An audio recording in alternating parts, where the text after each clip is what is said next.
Hello everyone. So chemical reactions and equation সিরিজটা কিরকম চলছে একটু কমেন্ট বক্সে লিখে জানিও, তাহলে আমিও একটু তোমাদের মতো করে জিনিসটাকে আরেকটু মডিফাই করতে পারবো। তো একটা দুটো সাজেশন কমেন্ট পেলে আমারও জিনিসটা ফ্রেম করতে সুবিধে হবে। তো এই সিরিজের এটা আমাদের 4th লেকচার। আগে আমরা বেসিক সবকিছু ডিসকাস করে নিয়েছি, 4টে টাইপের রিয়াকশনও ডিসকাস হয়ে গেছে, combination, decomposition, displacement, double displacement. So এরপরে আমরা এসেছি রেডক্সে। সো মাঝখান থেকে রিয়াকশনটা দেখো না, এটা রিকোয়েস্ট, আগেরগুলো দেখে তারপরে এসো। রেডক্স রিয়াকশন কি হচ্ছে, এটাকে ডিকোড করো। প্রতিটা ওয়ার্ডকে না, দেখো আমি তোমাদের পড়া শেখাচ্ছি, আমি তোমাকে নোট বানিয়ে দিচ্ছি না। পিপিটিটা বানিয়েছি, পাওয়ার পয়েন্টটা বানিয়েছি, দেখতে ভাল লাগবে, একটু প্রেজেন্টেবল হবে তাই বানিয়েছি, কিন্তু আমি সবসময় চাই নোটটা তুমি বানাও। রেডক্স প্রতিটা ওয়ার্ড কিন্তু যদি তুমি ডিকোড করো অটোমেটিক্যালি তোমার মাথায় ডেফিনিশন হয়ে এসে যাবে। অক্সিডেশন রিডাকশন, তো অক্সিডেশন রিডাকশন এর বেসিক ডেফিনেশন আমি কি দেব, ঠিক আছে? তো যদি দেখা যায় অক্সিডেশন, তো অক্সিডেশনের কি কি ডেফিনেশন হবে? Gain of oxygen or electronegative এলিমেন্টটাকে আমি ব্র্যাকেটে রেখেছি, এটা একটু অ্যাডভান্স ডিসকাশনের জন্য। সো ইলেকট্রোনেগেটিভ এলিমেন্ট মানে কি, ধরো অক্সিজেন, ক্লোরিন, ফ্লোরিন, ব্রোমিন, এরা সব কি না ইলেকট্রোনেগেটিভ। ইলেকট্রো পজিটিভ কারা? মেটালরা, সোডিয়াম, লিথিয়াম, পটাশিয়াম, ক্যালসিয়াম, এদেরকে আমি কিসের আওতায় রাখবো? না ইলেকট্রো পজিটিভের আওতায় রাখবো। তো অক্সিজেন বা ইলেকট্রোনেগেটিভ এলিমেন্ট, হাইড্রোজেন বা ইলেকট্রো পজিটিভ এলিমেন্ট, এইভাবে তুমি দুটোকে গ্রুপ করবে। তো অক্সিডেশনের ডেফিনেশন কি? Gain of oxygen or electronegative element. এর করেসপন্ডিং রিডাকশনের ডেফিনেশনটা কি হয়ে যাবে? Loss of oxygen or electronegative element. Example দিয়ে দেখো, অক্সিডেশন কি বলেছে? Addition of oxygen. এবার এক এক করে তুমি বুঝতে থাকো, আমি আগে থেকে লিখে রেখেছি টাইমটা বাঁচাবার জন্য, ভিডিওটা একটু ছোট হবে। কার্বনের সঙ্গে কে অ্যাডিশন হচ্ছে? অক্সিজেন। তো carbon is oxidise to carbon dioxide, নিজের ওয়ার্ডে লিখতে পারো। Magnesium is oxidise to magnesium oxide.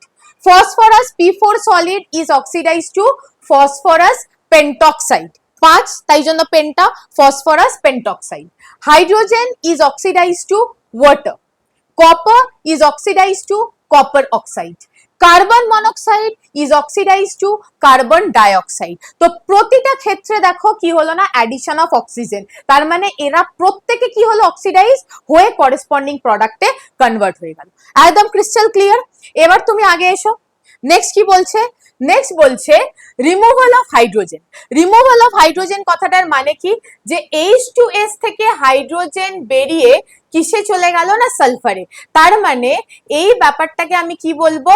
H2S is oxidized to sulfur। তাহলে আমি এবার এখানে লিখে দিই, H2S is oxidized, H2S is oxidized to sulfur, oxidized to sulfur, and bromine is reduced to, bromine is reduced to HBr। কেন বলো তো?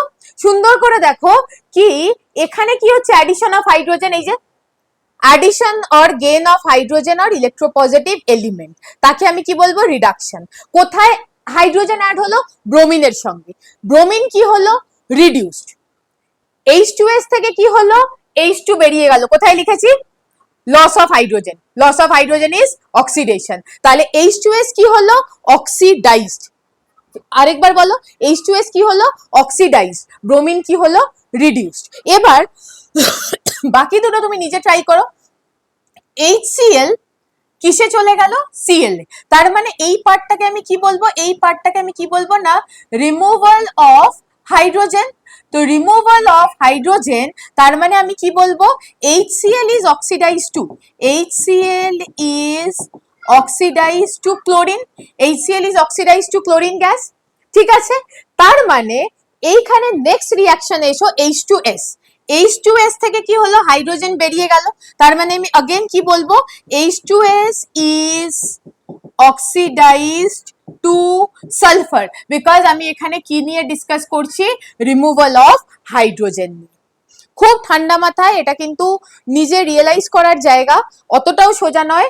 আমি সবকটা ডেফিনেশন এইভাবে লিখে দিয়েছি, এনসিইআরটি তে শুধু অক্সিজেন নিয়েই বলেছে, কিন্তু একটু এটা অ্যাডভান্স লেভেলে যেতে হবে, তা না হলে একটু ডিফিকাল্ট কোয়েশ্চেন সলভ হবে না। তো again you read the definition, gain of oxygen, loss of oxygen, loss of hydrogen, gain of hydrogen, loss of electron, gain of electron. এটা আমি আলাদা করে অ্যাডভান্স লেকচারে কভার করব, ঠিক আছে? এই পার্টটা আমি আলাদা রাখছি, এখানে আমি এই দুটোকে কভার করছি। নেক্সট এসো, addition of hydrogen। তো addition of hydrogen, chlorine is reduced to HCl। তো আমি এখানে কি লিখে দেবো, chlorine is reduced to HCl। again এক্ষেত্রে কি হচ্ছে না, ক্লোরিন হাইড্রোজেনকে গেইন করে HCl। So again the same story, chlorine is reduced to HCl, তার মানে addition of hydrogen is reduction, addition of hydrogen is reduction. Next আরেকটা রিডাকশনের ডেফিনেশন কি, রিমুভাল অফ অক্সিজেন। কোথায় রিডাকশনের ডেফিনেশন, লস অফ অক্সিজেন, দেখতে পাচ্ছ রিডাকশনের ডেফিনেশন কি, লস অফ অক্সিজেন। সো চারটে ডেফিনেশন কি আমি কিন্তু চারটে এক্সাম্পল দিয়ে এক্সপ্লেন করেছি, ঠিক আছে? তো দেখা যাক এক এক করে। রিমুভাল অফ অক্সিজেন, তার মানে এইটা কিন্তু একটা খুব স্টার দিয়ে রাখো রিয়াকশন, এটা কি তৈরি করছে বলো তো, water gas. What is the composition of water gas, question আসে। The composition of water gas is CO&H2, carbon monoxide এবং হাইড্রোজেন গ্যাসের মিক্সচারকে বলা হয় ওয়াটার গ্যাস। এবারে অক্সিডেশন রিডাকশনে আসা যাক, রিমুভাল অফ অক্সিজেন, তার মানে কি লিখবো, water is reduced to H2। তো কি লিখবো এখানে, water is reduced to H2। Zinc oxide থেকে কি বেরিয়ে গেল, রিমুভাল অফ অক্সিজেন, অক্সিজেন বেরিয়ে গেল। So zinc oxide is reduced to zinc, zinc oxide is reduced to zinc, zinc oxide is reduced to zinc। again zinc oxide is reduced to zinc, carbon is oxidized to carbon monoxide। Same এ যখন reduce হলো, খুব ঠান্ডা মাথায় ভাবো, hydrogen কিন্তু অক্সিজেনটাকে gain করলো, hydrogen কিন্তু অক্সিজেনটাকে গেইন করলো, এই যে দেখো আঙ্গুল দিয়ে দেখাচ্ছি, গেইন অফ অক্সিজেন, তার মানে hydrogen is oxidised to water.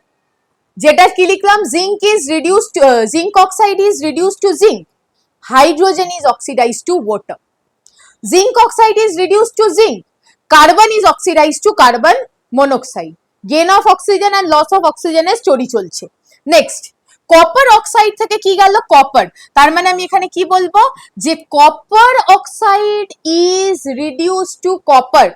তোমার হাতের লেখা খুব সুন্দর, এগুলো লিখে রাখো, এই স্লাইডটার অপেক্ষা করো না, এই স্লাইডটার অপেক্ষায় থেকো না, এই দিকটা আমি দিয়ে দেবো। এইটা যেটা আমি নিজে হাতে লিখছি, সেটা তোমাকেও কিন্তু প্রতিটা নিজের হাতে লিখতে হবে, এবং এই দুটোকে মিলিয়ে কিন্তু তোমার নোটটা কমপ্লিট হবে। আমি তোমাকে বলেছি কি আমি একদম নোট কমপ্লিট করে দেবো না, খুব ভালোভাবে বোঝাবো এটা আর এটা। এই জন্যই আমি কিন্তু আমার স্মার্ট বোর্ডে স্প্লিট স্ক্রিন করেছি, একদিকে আমার স্লাইড, একদিকে আমি এক্সপ্লেন করছি। তুমি প্রতিটা ওয়ার্ড নিজের ওয়ার্ডে লেখো, কি কি বলছি, copper oxide is reduced to copper and H2 is oxidised to water. একই সঙ্গে রেডক্স, এই জন্য আমি ওয়ার্ডটা কি নিয়েছি, রেডক্স নিয়েছি, oxidation and reduction taking place simultaneously, that is called redox. MgO থেকে অক্সিজেন বেরিয়ে গেছে, removal of oxygen. Magnesium oxide is reduced to magnesium, magnesium oxide is reduced to magnesium. তো প্রতিটা দেখো আমি আলাদা আলাদা করে কিন্তু এক্সাম্পল দিয়ে তোমাদেরকে বুঝিয়েছি, ঠিক আছে? এবার আসা যাক এনসিইআরটি তে, আসা যাক এবার। এগুলো এনসিইআরটির অতটা ডিটেল নেই, এখানে আমি আবার এনসিইআরটি তে চলে এসেছি। কি বলছে না, কপার যখন অক্সিজেনের প্রেজেন্সে হিট করছো, কপার অক্সাইড তৈরি হচ্ছে, তো এই অক্সিজেন নিচ্ছে, তাই কপার অক্সাইড। এবার যখন একে আবার হাইড্রোজেনের প্রেজেন্সে হিট করছো, কাকে না, কপার অক্সাইড প্লাস হাইড্রোজেন, এটা কিসে কনভার্ট হয়ে যাচ্ছে, কপার প্লাস H2O। তার মানে copper oxide converted to copper, that means এই প্রসেসটাকে আমি কি বলবো, রিমুভাল অফ অক্সিজেন, ঠিক আছে? হাইড্রোজেন টু H2O, তো এটাকে আমি কি বলবো, অ্যাডিশন অফ অক্সিজেন। তো অ্যাডিশন অফ অক্সিজেন মানে এটাকে আমি কি বলবো, অক্সিডেশন, এন্ড এটাকে আমি কি বলবো, রিডাকশন। দুটো মিলিয়ে কি হয়ে গেল, রেডক্স। বোঝা গেল?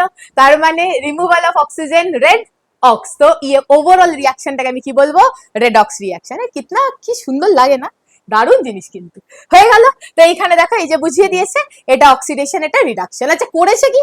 একটা অ্যাক্টিভিটি করেছে এনসিইআরটি বইতে। কি অ্যাক্টিভিটি করেছে না, এইখানে কি করেছে, চীনা ডিশে একটা কি নিয়েছে, কপার পাউডার নিয়েছে, দিয়ে কপার পাউডার নিয়ে হিট করেছে। এবার বলো এয়ারে কি আছে? অক্সিজেন। তো কপার কি করবে? এয়ারের অক্সিজেনের সঙ্গে রিয়াকশন করে কপার অক্সাইড তৈরি করবে। তো এইটা একটা টেস্টের ফর্মে দেখিয়েছে। ঠিক আছে, এবার আসা যাক আর কিছু এক্সাম্পল। এটা তো আমি করেই দিয়েছি তোমাকে।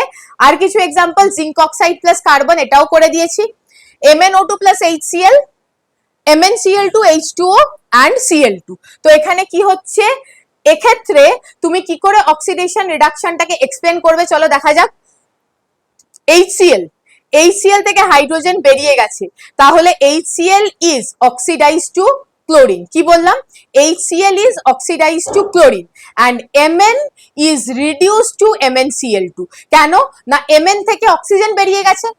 লিখে বোঝাই? বোঝাচ্ছি। MnO2 plus 4HCl converted to MnCl2 plus 2H2O plus Cl2। তার মানে এখান থেকে এখানে এসছে, তো এখানে কি হলো, রিমুভাল অফ হাইড্রোজেন। তো রিমুভাল অফ হাইড্রোজেনকে আমি কি লিখবো? অক্স। MnO2 থেকে অক্সিজেন বেরিয়ে গেছে, তো একে আমি কি লিখবো? রেড। তো পুরো কি হয়ে গেল? Redox. Removal of oxygen reduction, addition of removal of hydrogen, লিখেই দিই কনফিউশন হয়ে যাবে। Removal of hydrogen, removal of hydrogen কি লিখলাম? Removal of hydrogen. আর এখানে কি লিখলাম? Removal of oxygen, removal of oxygen. প্রচুর প্রশ্ন সলভ করব, কোনো চিন্তা নেই। একটুখানি থিওরিটা নিয়ে 2-3 দিন খেলে নাও, প্রচুর প্রশ্ন সলভ হবে। তো রেডক্সের ব্যাপারটা ভালো করে বোঝো। শুধু ইলেকট্রন থিওরিটাকে এখন মাথায় রেখো না, ওটা আমি জাস্ট ইনপুট দিয়ে রেখেছি। ইলেকট্রন থিওরিটাকে মাথায় রেখো না, হাইড্রোজেন এবং অক্সিজেনের খেলাটা প্রথমে বোঝো, তারপর স্টেপ বাই স্টেপ আমরা এগোবো। নেক্সট লেকচারে আমরা ইলেকট্রন, অক্সিডেশন নাম্বার এগুলো ডিসকাস করব, কিন্তু এখন প্রথমে সির্ফ হাইড্রোজেন অক্সিজেনের ব্যাপারটা আগে আয়ত্তে এনে নাও। ঠিক আছে, এইবারে daily life application. Daily life application আমাদের রেডক্সের কি কি হয় বলো তো? প্রথমেই আমি তোমাকে যেটা বলেছিলাম কি, রেসপিরেশন। সেক্ষেত্রে অক্সিডাইজ হচ্ছে আমাদের ফুড স্টাফ যেটা, সেটা অক্সিডাইজ হচ্ছে, ওটা আমরা অলরেডি ডিসকাস করে নিয়েছি। এবার এখন আমরা যে প্রসেসটা ডিসকাস করব সেটাকে বলা হয় কোরোশন। কোরোশন কিন্তু আমাদের একটা অনেক ক্ষেত্রেই প্রবলেম ক্রিয়েট করে। যেমন ধরো আয়রনে রাস্টিং হয়, কপার সাবস্টেন্সকে যদি অনেকদিন ফেলে রাখো তো ওটা গ্রিন হয়ে যায়। স্ট্যাচু অফ লিবার্টি দেখবে, গুগলে সার্চ দিয়ে দেখবে। আমি এখানে দিতে পারলাম না, কি ছবিগুলোর কপিরাইট ইস্যু আছে, তাই জন্য আমি দিতে পারলাম না। সো তোমাদের বলে দিচ্ছি কি, গুগলে সার্চ দিয়ে দেখে নেবে স্ট্যাচু অফ লিবার্টি, কপার দিয়ে তৈরি, আগের কালার আর এখনকার কালারটা দেখে নেবে, ওর উপর একটা হালকা গ্রিন কোটিং পড়ে গেছে। ঠিক আছে, রূপোর কোনো সাবস্টেন্স, সিলভার কোনো চামচ বা যা কিছু, ইনিশিয়ালি মানে পলিশ টলিশ করিয়ে আনলে ওটার যে একটা সুন্দর শাইনি কালার থাকে, ওটাকেই যদি তুমি 2 মাস 4 মাস খুলে রেখে দাও, মানে ইউজ না করে এমনি রেখে দাও, তাহলে ওটা ব্ল্যাক হয়ে যায়। ঠিক আছে, তো এগুলো সব কিন্তু আমরা দেখি। আয়রন সাবস্টেন্স যেটা হয় সেটা কি না, ব্রাউন হয়ে যায়। এগুলো সমস্ত আমরা দেখি, কিন্তু এর ইনসাইড কেমিস্ট্রিটা কি কখনো ভেবে দেখেছো? ইনসাইড কেমিস্ট্রিটা কি? তো এই যে 3টে আমি এক্সাম্পল বললাম, এই 3টে এক্সাম্পলই কিন্তু কোরোশনের আন্ডারে পড়ে। তো কোরোশন জিনিসটা কি? when a metal is attacked by substances around it such as moisture, acid, etc. It is said to corrode and this process is called corrosion.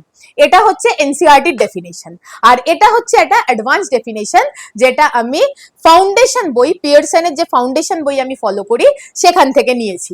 The process of slowly eating up of the metals due to attack of atmospheric gases। এবার তুমি নিজে বলো, অ্যাটমসফিয়ারে কি কি gas আছে? Oxygen আছে, carbon die oxide আছে, hydrogen sulphide আছে, ওয়াটার ভেপার আছে, ম্যাক্সিমাম এইসব আছে। নাইট্রোজেন কেন নিচ্ছি না, কি নাইট্রোজেন অতটাও রিঅ্যাক্টিভ নয়, তাই নাইট্রোজেন এখানে মেনশন করিনি। কারা কারা রিয়াকশন করে, again read oxygen, carbon dioxide, hydrogen sulfide, water vapor, etc. on the surface of metals so as to convert the metal into oxide, carbonate, sulfide, etc. is known as corrosion.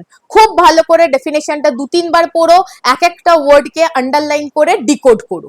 এবার কি বলছে, the black coating of silver and the green coating of copper are example of corrosion. আগেই বললাম তিনটে example, যে তিনটে আমরা detail পড়বো। এ দেখো, এই যে কপার কয়েন যেটা আছে, যদি কারোর বাড়িতে থাকে দেখবে ওটা এরকম একটুখানি হয়ে গেছে, বা কপারের যদি কোনো রকম জার বা যে কোনো কিছু থাকে দেখবে ওর উপর একটা গ্রিন স্পট আসবে। আর কারোর কাছে যদি কিছু না থাকে গুগলে স্ট্যাচু অফ লিবার্টি সার্চ করো, খুব ভালো করে বুঝতে পারবে। তো কি তৈরি হয় দেখো, copper, water vapour, oxygen, carbon dioxide, সবকিছু কোথা থেকে পাবে, ময়েশ্চার থেকে পাবে। যেটা তৈরি হবে সেটা হচ্ছে বেসিক কপার কার্বনেট। কেন এটাকে বেসিক কপার কার্বনেট বলা হয়েছে, because copper carbonate dot CuOH whole twice, ঠিক আছে। তার মানে এই যে কপার হাইড্রোক্সাইডটা আছে, এই দুটো মিলিয়ে এই ডটওয়ালা যখনই দেখবে তখন সেটাকে ডাবল সল্ট বলা হয়, ঠিক আছে। তো তাই জন্য এটাকে কি বলা হবে, বেসিক কপার কার্বনেট। শুধু CuCO3 হলে আমরা বলতাম copper carbonate, dot copper hydroxide আছে তাই জন্য আমরা একে কি বলবো না, বেসিক কপার কার্বনেট, ঠিক আছে। হয়ে গেল একটা। এবার আসা যাক সিলভার।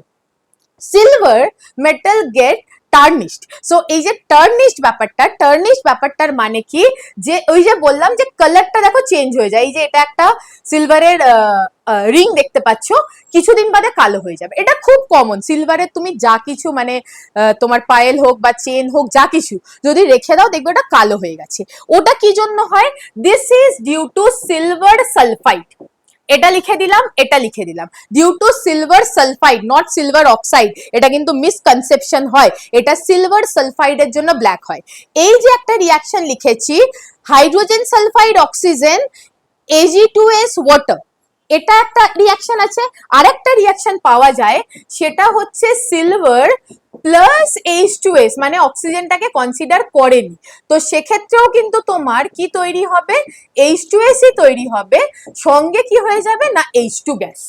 দুটোই আমি পেয়েছি, দুটোই তোমাদের বলে দিলাম যে অ্যাকচুয়াল যে substance responsible for the black colour that is silver sulphide, ওখানে কোনো ডাউট নেই। কিন্তু যদি তুমি অ্যাটমসফিয়ারের অক্সিজেনটাকে কনসিডার করো তাহলে ওয়াটার হয়ে যাবে, যদি অ্যাটমসফিয়ারের অক্সিজেনটাকে কনসিডার না করো তাহলে হাইড্রোজেন হবে। লিটারালি দুটো ইকুয়েশনই কিন্তু রাইট। তোমার যে কনসার্ন সেটা হচ্ছে কালো যে সাবস্টেন্সটা সেটার কেমিক্যালটা কি, সেটার কেমিক্যালটা হচ্ছে সিলভার সালফাইড। ডান। চলো এবার আসা যাক যে সব থেকে important point, that is rusting of iron. তো rusting of iron is also corrosion। এক্ষেত্রে কি হয় না, when an iron article remains exposed to moisture for long time, its surface is covered with a brown flaky Matlab non sticky substance. Flaky মানে কি, দেখবে যদি অনেক দিনের রাস্ট হয় না, এরম করে ঘষলে দেখবে পাপড়ির মতো উঠে যায়, মানে পাপড়ির মতো জিনিসগুলো বেরিয়ে যাচ্ছে, তার মানে it is a non sticky thing. তো এই জিনিসটা কি না, Fe2O3.XH2, এই যে এক্সটা এটা আননোন, ঠিক আছে। তার মানে এটার কোনো স্পেসিফিক, দুবার ডট পড়ে গেছে, একবারই ডট নিস, XH2O। তো এটাকে বলা হয় hydrated ferric oxide. So the rust is the chemical of rust is hydrated ferric oxide, chemical of rust is hydrated ferric oxide, ঠিক আছে। তো इसके এরপরে এসে যাও, ওকে। সো এটা তো হলো আমাদের কি না, রাস্টিং এর প্রবলেম, যে হাইড্রেটেড ফেরিক অক্সাইড কি করে তৈরি হয়, iron, oxygen, x molecule of water কোথা থেকে আসবে, যে এয়ারে যে ময়েশ্চার থাকে সেখান থেকেই হয়ে যাবে। তাই জন্য দেখবে কি ড্রাই এয়ার যদি হয়, খুব ড্রাই জায়গা হয়, সেখানে কিন্তু রাস্টিং কম হয় কম্পেয়ার টু যেটা আমাদের ওয়েস্ট বেঙ্গলে যে হিউমিড এয়ার থাকে সেখানে অনেক বেশি হয়, ঠিক আছে। তো এটা কিন্তু অ্যাটমসফিয়ারের উপরও নির্ভর করে, অক্সিজেন তো সব জায়গায় আছে, ময়েশ্চারও আছে, কিন্তু ওটা definitely percentage of moisture vary করে, ঠিক আছে। তো যাই হোক, তো এটা তো গেল প্রবলেম। এবার হচ্ছে কি, প্রচুর তো মানে আয়রন ম্যাটেরিয়াল যেগুলো ইউজ হয় ইন্ডাস্ট্রিয়ালি, বড় বড় জাহাজে ইউজ করা হয়। আমাদের বাড়ির তো ছোট ছোট ব্যাপার, সেগুলো না হয় ছেড়ে দাও, কড়াই টড়াই আছে, এগুলো নিয়ে আমরা অত মাথা ঘামাই না, কিন্তু ইন্ডাস্ট্রিয়াল লেভেলে যেগুলো ইউজ করা হয়, তো সেক্ষেত্রে রাস্টিং প্রিভেনশনটা কিন্তু খুব প্রয়োজন। তো রাস্টিং প্রিভেনশন ইন্ডাস্ট্রিয়ালি কি করে করা হয়? একটা হচ্ছে ঘরে তো আমরা পেন্ট করে দিই, যদি কোনো লোহার গ্রিল বাগারা থাকে, দেখবে কি লোহার গ্রিল আছে, কি লোহার কোনো দরজা আছে, সেগুলোকে আমরা পেন্ট করে দিই। তো পেন্ট করলে কি হয়, পেন্টিং এর জন্য একটা কোটিং পড়ে গেল, তো আয়রন যে মেটালটা সেটা অ্যাটমসফিয়ারে এক্সপোজ হলো না, কেন কি তার উপর তুমি একটা কোটিং ফেলে দিয়েছো। তো সেই কারণে ওটা কি হলো না, রাস্টিং থেকে বেঁচে গেল, নাম্বার 1। নাম্বার 2 কি বলছে, গ্রিজিং বা অয়েলিং। যদি এই যে ধরো টায়ার ফায়ার গুলোতে যেগুলো করা হয়, সাইকেলের টায়ারে বা তোমাদের যেখানে লোহার এই জাতীয় জিনিস ইউজ করা হয়, যেখানে রং করা যাবে না, সেখানে দেখো গ্রিস বা অয়েলিং করে দেওয়া হয়। গ্রিস বা অয়েল করার মানেও কিন্তু এটাই যে যে সাবস্টেন্সটা, তার সারফেসটা কিন্তু অ্যাটমসফিয়ারে এক্সপোজ হলো না, তুমি তাকে ডিরেক্ট কন্ট্যাক্ট অফ অক্সিজেন এবং ময়েশ্চার থেকে বাঁচিয়ে দিলে গ্রিজিং বা অয়েলিং করে। ঠিক আছে, এবারে এসো গ্যালভানাইজেশন। এটা হচ্ছে একদম হাইফাই ইন্ডাস্ট্রিয়াল প্রসেস, এগুলো কোনো ডোমেস্টিক পারপাসে ইউজ করা হয় না। গ্যালভানাইজেশন হচ্ছে কি না, লিখে নাও, এটা আমি এখানে লিখিনি। গ্যালভানাইজেশন হচ্ছে কি না, জিঙ্কের একটা প্রলেপ দিয়ে দেওয়া হয়, ঠিক আছে, জিঙ্কের কোটিং দেওয়া হয়, তাহলে রাস্টিংটা হয় না। ঠিক আছে, তো তিনটে বোঝা গেল, painting, greasing and galvanisation to protect the lasting. এবার আ যাও, নেক্সট যেটা আমরা ফেস করি সেটা হচ্ছে অক্সিডেশনের জন্য অয়েল বা ফ্যাট জাতীয় যে খাবারগুলো থাকে সেগুলো পচে গিয়ে গন্ধ বেরোয়। একদম বাংলা ভাষায় যদি আমি বলি, সেটা হচ্ছে যে খাবার, অয়েল বা ফ্যাটি জিনিস পচে গিয়ে যেটা গন্ধ বেরোনো, দ্যাট ইজ অলসো অক্সিডেশন। ঠিক আছে, তো এবার কি হচ্ছে না, when fat and oil are oxidized they become rancid and their smell and taste change. এরা খুব ভদ্র ভাষায় বলেছে, আমি খুব খারাপ ভাষায় বাংলা ভাষায় বললাম যে পচে যায় এবং তার থেকে গন্ধ বেরোয়, তো সেটাই ওরা বলেছে কি দেয়ার স্মেল অ্যান্ড টেস্ট চেঞ্জ। তো এটা হচ্ছে র্যান্সিডিটি, একদম গোদা বাংলায় বললে খাবার পচে যাওয়া। ঠিক আছে, এবার প্রশ্ন হচ্ছে কি সেটা একটা প্রবলেম, তো সেটাকে তুমি কি করে প্রিভেন্ট করবে? তুমি দেখেছো কি অনেক রকমের প্যাকেজিং আজকাল ইউজ হচ্ছে, বহু রকম ইন্ডাস্ট্রিতে বহু বহু রকমের প্যাকেজিং। প্রথমে কি করতো, যে চিপসের প্যাকেটগুলোকে ফুলিয়ে দিত, বা এমনি কিছু কিছু প্যাকেট ফুলিয়ে দিত নাইট্রোজেন গ্যাস দিয়ে। তো নাইট্রোজেন গ্যাস কি ইনার্ট, মানে লেস রিঅ্যাক্টিভ গ্যাস, কেন কি আমাদের অ্যাটমসফিয়ারে 78% নাইট্রোজেন, কিন্তু ও বিশেষ কোনো ক্ষতি করে না, তার মানে ভেরি লেস রিঅ্যাক্টিভ। তো আইদার তুমি নাইট্রোজেন দিয়ে ফুলিয়ে দাও, অ্যাটমসফিয়ারটাকে ইনার্ট করে দাও, একটা পসিবিলিটি। দুটো পসিবিলিটি কি, আমরা খাবারকে রেফ্রিজারেটরে রাখতে পারি, তো refrigerating is the second possibility rancidity বাঁচানোর। ঠিক আছে, নাম্বার 3 যেটা, সেটা হচ্ছে কি অ্যান্টি অক্সিডেন্ট ইউজ করা। What is the meaning of this antioxidant? Antioxidant মানে কি, আবার ডিকোড করো, ওয়ার্ডকে ডিকোড করা শেখো। ডেফিনেশন পড়ার আগে ওয়ার্ডকে ডিকোড করো। অ্যান্টি অক্সিডেন্ট মানে যে অক্সিডেশনকে প্রিভেন্ট করবে, নিজে নিজে শেখো, ভেতর থেকে শেখো। অ্যান্টি অক্সিডেন্ট যে অক্সিডেশনকে প্রিভেন্ট করবে। এর মধ্যে কারা কারা আছে, কিছু ন্যাচারাল আছে, যেমন অ্যাসকর্বিক অ্যাসিড বা ভিটামিন সি, টোকোফেরল আর ভিটামিন ই। সিনথেটিক কম্পাউন্ডের মধ্যে আসবে বিএইচএ, বিএইচটি, টিবিএইচকিউ, এটা আমি দেখাবো, এগুলো তুমি এনসিইআরটি তে পাবে না। তো অ্যান্টিঅক্সিডেন্ট যদি তোমাকে বলা হয় ন্যাচারাল, তাহলে কি হলো, vitamin C and vitamin E. আর সিনথেটিকের মধ্যে বিএইচএ, বিএইচটি, টিবিএইচকিউ। ঠিক আছে, এবার দেখো কি লিখেছি না, chips manufacturers usually flush bags of chips with gas such as nitrogen to prevent the chips from getting oxidized। ওই যে বললাম, একটা ইনার্ট অ্যাটমসফিয়ার তৈরি করে দেওয়া হয়, অথবা অ্যান্টিঅক্সিডেন্ট ব্যবহার করা হয়, অথবা কি করা হয় না, রেফ্রিজারেট করা হয়। এবং এখন যেটা ইউজ করা হয়, দেখবে কি কোনো ড্রাই ফ্রুটস এর প্যাকেট গুলো যখন আসে, মানে তোমার ধরো যে কোনো ড্রাই ফ্রুটস এর প্যাকেট, খেজুর বলো বা যে কোনো ড্রাই ফ্রুটস, কি হয়, পুরো এয়ার বের করে নেয়। That is also one of the process. Nitrogen flush করে ওটাকে ফুলিয়ে দেওয়া যেমন একটা প্রসেস, তারপর ওটাকে পুরো চিপতে দেওয়া, মানে একদম এয়ার বের করে নিল। তো এয়ার বের করে নেওয়ার মানে কি, ওখানে আর অক্সিজেন পেলো না, তো অক্সিজেন না পেলে অক্সিডাইজ হবে কি করে? কিন্তু ওক্ষেত্রে একটা রিস্ক থাকে কি, পুরো এয়ারটা বের করতে হবে, একটুও যেন না থেকে যায়। ঠিক আছে, তো ওটা আলাদা ইন্ডাস্ট্রিয়াল প্রসেস আছে, কি একদম ইভ্যাকুয়েট করে দেয়, তাই জন্য চিপটে যায়, দেখবে একদম চিপটানো থাকে। তো সেটাও কিন্তু আরেকটা প্রসেস যেটা আজকালকার দিনে ইউজ হয়, ওটা এনসিইআরটি তে নেই, ওটা ইন্ডাস্ট্রিয়ালি ইউজ করা হয়। So these are the process by which you can prevent rancidity. ওকে, তো এইবারে দেখো কিছু কম্পাউন্ড, এগুলো যারা বড় হয়ে, মানে সামনের বছর বা তারপরের বছর যারা একদম মানে যেটা বলি নিটের জন্য ঝাঁপিয়ে পড়বে, তাদের এইসব অর্গানিক স্ট্রাকচার গুলো প্রিপারেশন রিয়াকশন শিখতে হবে। তো জাস্ট আমি বলে দিলাম, মনে না রাখলেও চলবে, ভয় পেও না, এটা তোমাদের ডিরেক্ট সিলেবাসে নেই। Butylated hydroxy toluene, BHT, butylated hydroxy anisole. নামগুলো বুঝবে না এখন, জাস্ট দেখে রাখো। বেনজিন রিং এর সঙ্গে ওএসিএইচসি থাকলে অ্যানিসোল, আবার বলছি ভয় পেও না, জাস্ট দেখে রাখো। Butylated hydroxy anisole or tertiary butyl hydroquinone. যেহেতু এই নামগুলো এখন তোমরা জানো না, এগুলো 11-এ আছে, মুখস্থ করতে হবে না, বাট জাস্ট কখনো কোনো আলোচনায় গেলে বা আলোচনায় বসলে যেন এগুলো একদম না জানা না থাকে, এরম যেন হয় যে হ্যাঁ কখনো আমি শুনে এসেছি জিনিসটা, আমি মুখস্থ করিনি, বাট আই নো দিস। তো এগুলো সব হচ্ছে আর্টিফিশিয়াল অ্যান্টিঅক্সিডেন্ট, যেগুলো আজকালকার দিনে ফুড প্রিজারভেটিভ ইন্ডাস্ট্রিতে ইউজ করা হয়।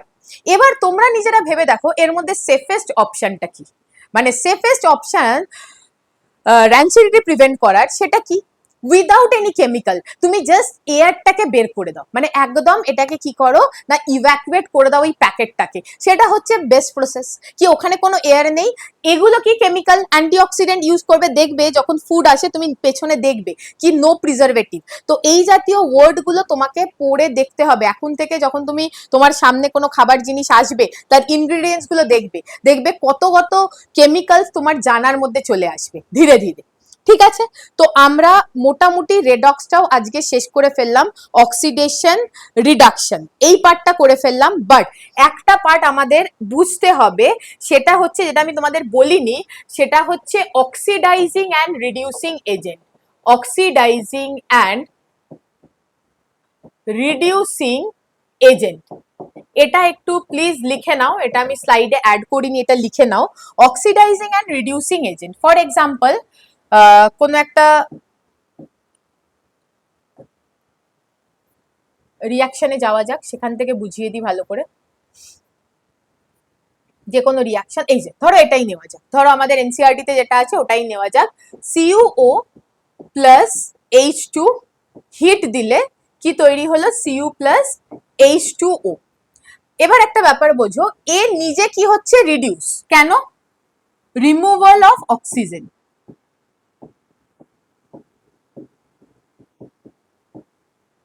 and A কি হচ্ছে?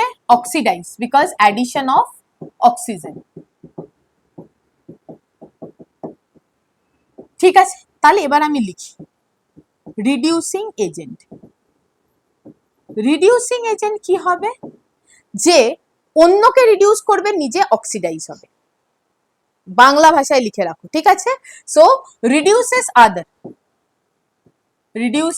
আদার and itself gets oxidized.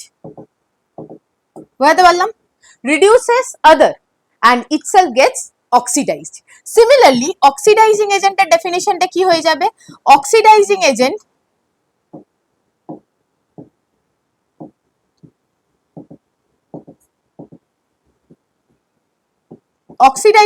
এর ডেফিনিশনটা কি হয়ে যাবে? oxidizes other and itself gets reduced.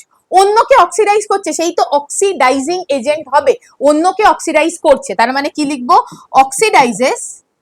অক্সিডাইজেস other and itself gets reduced. নিজে রিডিউস হয়ে অন্যকে অক্সিডাইজ করছে, আর এক্ষেত্রে কি হচ্ছে? নিজে অক্সিডাইজ হয়ে অন্যকে রিডিউস করছে। সেক্ষেত্রে এবার তুমি আমাকে এই পার্টিকুলার রিয়াকশনে বলো এ কি হচ্ছে? রিডাকশন। তার মানে একে আমি কি বলবো? Oxidising agent. একে আমি কি বলবো? Copper oxide is oxidising agent and hydrogen is reducing agent. Clearly লিখে রাখো, copper oxide is oxidising agent, hydrogen is reducing agent. ঠিক আছে, তো এইখানে আমি থিওরি পার্টটা শেষ করছি। ব্যালেন্সিং আমি করাবো, বাট তার আগে যেহেতু আমার 4টে লেকচার হয়ে গেল, আমি চাইছি কি তোমাদের এবারে কোয়েশ্চেনের সঙ্গে ইন্ট্রোডিউস করিয়ে দিতে। একদম ডিটেল কোয়েশ্চেন আনসার সিরিজ আমার নেক্সট কালকে থেকে আসতে চলেছে। আজকের মধ্যে তোমরা কি করো, এই যে 4টে লেকচারের যে আধ ঘন্টা করে 2 ঘন্টা যা বোঝালাম ওটা আরেকবার ঝালিয়ে নাও, এরপর আমরা ডিরেক্ট একদম কোয়েশ্চেন অ্যাপ্রোচ করব। ঠিক আছে, চলো, থ্যাংক ইউ फॉर वॉचिंग। चलो पैकअप करो आज के लिए, लेकिन सब सामान आराम से संभाल के लेके जाओ। कि हम लोगों ने अभी क्या क्या किया, दोनों पोस्ट किया क्या?